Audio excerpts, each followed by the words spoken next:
All right, let's get into some high level kitchen strategy, specifically offense, what I'm going for, my targets, where I'm rolling the ball, and how I actually set up attacks.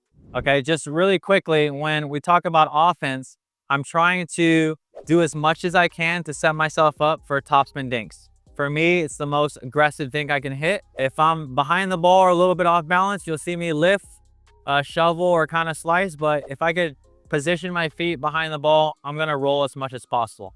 Now, with a righty-lefty combo, now you may be playing a lot of players like this, but one of the things that I'm thinking here, first off, is I really wanna know what my opponents, who they are, and what if they're right-handed or left-handed. So in this kind of scenario, I know that the middle of the court is gonna be tough to speed up at, right? Like direct middle. So in this position, if I'm really attacking right in the middle of the court, that might be a hard task.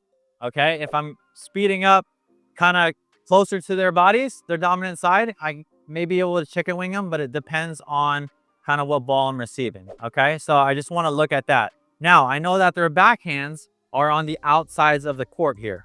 I think one of the really good plays here as a right-handed player playing the right against a left-hander is rolling to the backhand on that side. So Gray, you're a lefty. Yep. One of the tactics I'm gonna try to utilize is if I get a ball here where I can roll and kind of push them off of the court and make sure that I close in here and cover the middle, then I'm pretty safe. The other second shot I'm gonna be looking to do is really utilize that middle. So I know Sammy and Gray are both forehands, but I don't know off the bat who's gonna kind of play a more dominant side. So what I like to do is I like to throw a couple balls in the middle so that I can see like who's naturally kind of gonna take over. Is it gonna be the right-hander or is it gonna be a left-hander? Now, based on that, what I'm gonna do is I'm gonna start moving the ball in the middle. And just as a high-level tip here, I like to describe the middle here, especially in a scenario like this, from Gray's left foot to Sammy's right foot, right? I mean, there's a big middle range, right? We have their inside feet in the middle. Now, depending on how they're shading or depending on how big of a side somebody is playing, I may move a lot of more balls to the other side. So for example, Sammy, if here, just take this ball right here, that one right there. That usually tells me if I'm hitting these balls and Sammy's coming over, that kind of tells me Sammy's going to try to insert himself more. So in those kind of scenarios, I'm either hitting a little bit behind Sammy at times, you'll see that, or I'm going to actually keep more of my balls a little bit closer to Grayson's inside foot. Okay, but we're going to play out some points and I'm going to talk through some of the things I'm going for, and we'll just see if I can set up some good offense. Again, we're going for setups. Even if I miss a shot, I'm not too worried about it because I'm really looking at the court and I'm trying to open the court and then open the middle. Okay. Yeah. You got it. Oh. Oh.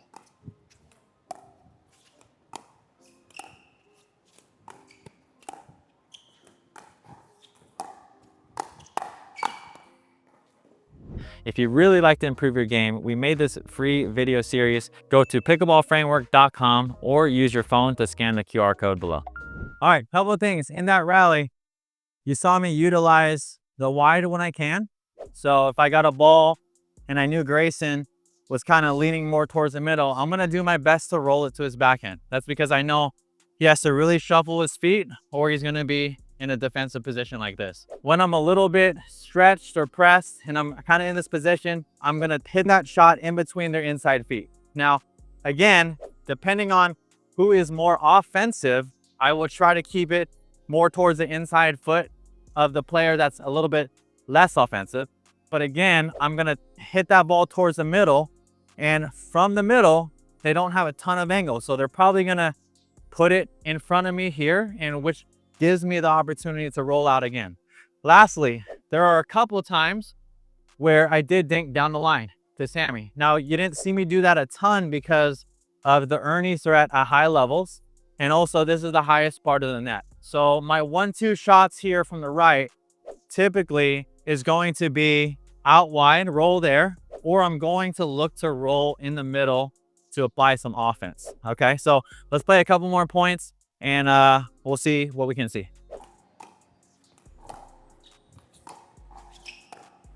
Oh, yeah.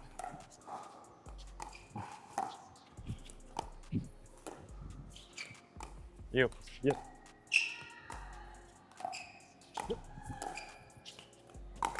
Oh, okay. All right. We were so there, yeah. All right. So I missed that speed up for sure. It wasn't the best speed up in the world, but I would say for the majority of the point there, Sammy, what would you say? I was on offense, right? Definitely. So again, I'm still using those targets, and there is a sense of if I can really be aggressive and roll my shot, a lot of the balls I'm gonna get back are more dead, right? So when they're more dead, they're more in front of me. I'm showing Sammy I could speed up. Like that last one I missed. But Sammy, there was one in that rally, if we go back, I looked like I was gonna speed up and I think I dinked it over here. Yep. And again, that sets me up for another dink to apply pressure. So again, topspin is king. I'm trying to make sure I can get behind the ball. I'm going wide when I know gray is kind of more towards the middle. And then again, anytime I'm a little pressed or I'm a little off the line, if they push me, there was a couple of dinks there where I got pushed like this. From this position, you know, I could go cross court, but if I just go middle here when I'm off the line, I could come and close in and kind of be in a good countering position again. Yep.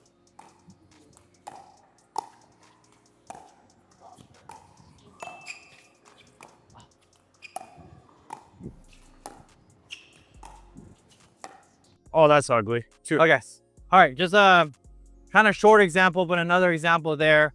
Again, me trying to use that wide when I can. Again, that's to get them out of position, and hopefully when you hit that shot, you come over, I'm looking for this, and then if he resets it here, then I could either go back there again or utilize the middle. Lastly, I just want to talk about attacking targets really quick, okay? Talking about if I'm out of the air or off the bounce. Now, specifically, this is a lefty-righty team. So let's just talk about if I kind of get an off the bounce speed up or out of the air here. Okay, let me just see your guys' positioning. Sammy, you're gonna be covering line. Gray's in a good spot covering your middle. So again, from the right side of the court, I have something off the bounce or out of the air. Again, I have an option to go down the line, but since this is the highest part of the net, my highest percentage for me at least, when I'm attacking it, I'm gonna try to go right to Sammy's chicken wing out there. So I could go a little bit off speed, I could go kind of full send, but I'm gonna try to get him to a position like this. And again, I only could kind of develop those kind of scenarios if I have hit some balls down the line, right? So this is why it's really important to mix up your shots. The other place I like going, Gray, if I get a ball here, I'm getting ready to speed up, right? Or out of the air, where are you kind of sitting naturally? I'm going to be sitting middle. Okay, so put your paddle out right there. Yep. Right there, if you guys see that, from that view right there, his paddle is extended, and anything in that zone is going to be hit very hard back at me. So what I like to do is, if you look, Gray, where your left elbow is, so put your paddle where your left elbow is, yep, right here, right there. That's one of the spots that I like to attack if I'm going cross court. If I'm going to go more cross court, I want to get him more on that dominant side and kind of keep away from the middle, okay? So those are my two options. If not, if I can't find a good spot in those scenarios, then what I'm going to do is I'm just going to continue to roll and try to set up more offense, set up more dead dinks for myself. All right, that being said, we're going to go to 5 points. Okay, rally scoring. This is going to be, you know, all the way through. Okay, first to 5, comment below who you think's going to win it. But I'm going to try to use the patterns that I'm talking about, and I'm going to stick to that, okay? Again, in this scenario, this is another scenario where maybe you're being iced out, right? All the balls are coming to you. You have to stick with a good plan, right? I'm going to try my best to not do anything crazy. I know this sideline is very, very, you know, dangerous. If I'm going to go here, I got to make sure Sammy's off of the sideline. If not, I'm going to stick with my 1 and 2s, that cross court in the middle, okay? 0-0, guys. You guys could attack anytime. Okay, 0-0.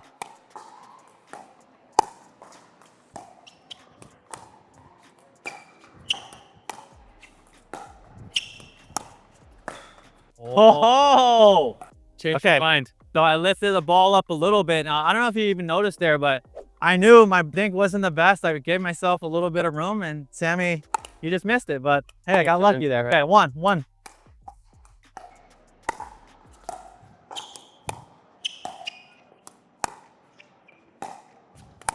Good, that's a good roll. Okay, so good roll by Gray. I like my shot over there. He just hit me a really good dink. 1-1.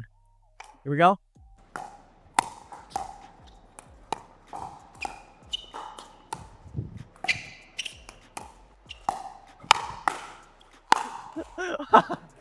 All right, a little bit lifted dink by Gray. Actually, Gray, that was kind of a good example of you're sitting middle. Yeah, I'm sitting middle, and you I think, and I kind of attacked right at his waist. So those cross-court attacks could have worked at the right time. Here we go, 2-1. Here we go.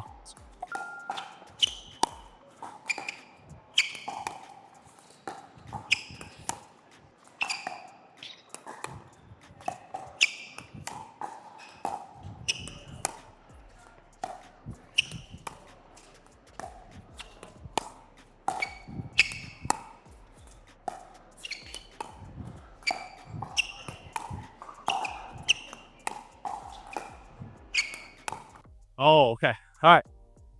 So I missed that one. That was actually a really good rally by all of us. Again, trying to put as much pressure as I can. Now, even though I lost it, here's a good tip to know. That was an unforced error by my side, but you guys didn't really have a lot of opportunities to attack, right? No. And that's because I was on the offense. So again, I missed it. I gotta dial in, but again, I gave myself a chance to be on offense. So 2-2, here we go.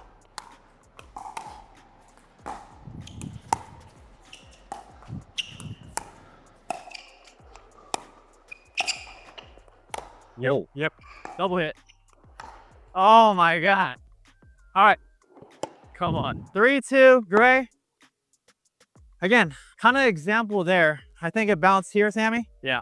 I was a little off the line. And what I just said, I don't make the perfect decisions all the time. I try to take a back foot and go across. I probably should have went inside foot to Gray. But again, these are things that you can always be working on. Okay, so 2-3, 2-3. Here we go.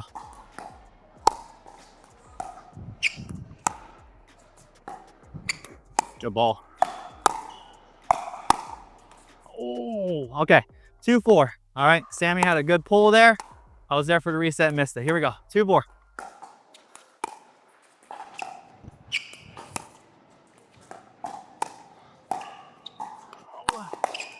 Okay. All right, so my little outside roll dink kind of forced that dead dink, and then I just pulled it kind of to Gray's chicken wing. So I know last time, what's interesting, I knew I went here, so he might be covering his body, so I kind of went the other side. So it worked that time, okay? So 3-4, here we go.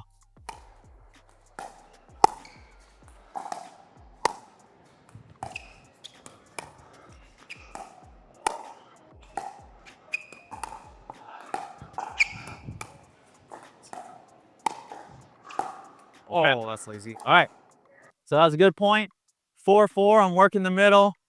When I get one here, I could get behind it. I'm almost always going there because I kind of know it's the backhand side. So 4-4, winner gets free Slurpees. Here, All right, there you go. All right. Come on. Yep. You.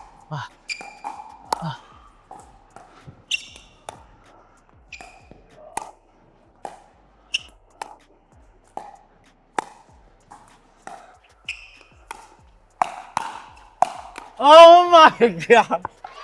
All right. Messed it up. Sammy hit a good ball. But regardless, again, these attacking patterns and doing your best to put yourself in position and knowing your 1 and 2 spots, we call them. Again, I know that that wide works for me. And if I could get it to bounce, then I'm safe. Time for Slurpees. Yeah.